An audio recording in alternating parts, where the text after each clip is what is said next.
গৌতম বুদ্ধ একটা নদীর তীরে একান্তে একটি ঝুপড়িতে বসবাস করতেন। গৌতম বুদ্ধ তার ঝুপড়ির চারপাশে সবুজ গাছপালা লাগিয়ে রেখেছিলেন, আর তার লাগানো গাছপালার মধ্যে অনেক পাখি বসবাস করত।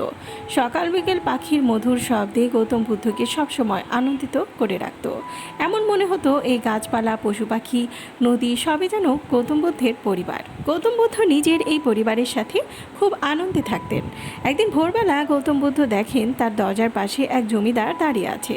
জমিদারকে অনেক চিন্তিত মনে হচ্ছিল। গৌতম বুদ্ধ জমিদারকে তার কাছে আসার কারণ এবং জমিদার কেন এত চিন্তিত তার কারণ জানতে চাইলেন। জমিদার গৌতম বুদ্ধকে বললেন, বাবা, আমার টাকা পয়সা সম্পত্তি কোনো অভাব নেই। আমার একটা সুখী পরিবার আছে। আমার পরিবারের কোনো রোগও নেই। তবু আমি রাত্রিবেলা ঘুমাতে পারি না। মনে সবসময় একটা অশান্তি বসবাস করছে। কেন এমন হয়? জমিদার গৌতম বুদ্ধের কাছে জানতে চাইলেন।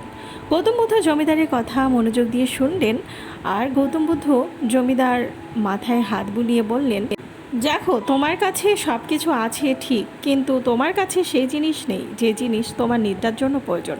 তখন জমিদার গৌতম বুদ্ধকে বললেন, সেটা কি জিনিস? গৌতম বুদ্ধ বললেন, তুমি চারিদিকে চিন্তার মধ্যে ঘেরে আছো। ধন সম্পত্তির চিন্তা, ব্যবসার চিন্তা, পরিবারের চিন্তা, শান্তি এবং চিন্তার মধ্যে সবসময় শত্রুতা থাকে। তখন জমিদারের সমস্যা থেকে মুক্তি পাওয়ার উপায় কি তা জানতে চাইল। গৌতম বুদ্ধ বলল, তুমি প্রকৃতি থেকে শিক্ষা নাও। প্রকৃতি তার গাছপালা, ফলমূল, জল, বাতাস, আলো, আকাশ, অনেক মূল্যবান সম্পদ চতুর্দিকে তার দুহাত দিয়ে ছড়িয়ে রেখেছে।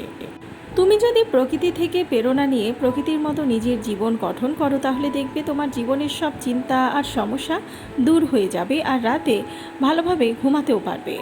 জমিদার বুদ্ধের কথা বুঝতে পারলেন। জমিদার লোক কল্যাণের জন্য নিজেকে উৎসর্গ করে দিলেন আর শান্তিতে জীবনযাপন করতেও শুরু করলেন।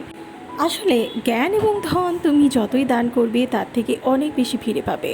ধন ও জ্ঞান দান করলে কখনো কমে যায় না। একদিন তোমার দান করা ধন ও জ্ঞান দ্বিগুণ হয়ে তোমার কাছেই ফিরে আসবে।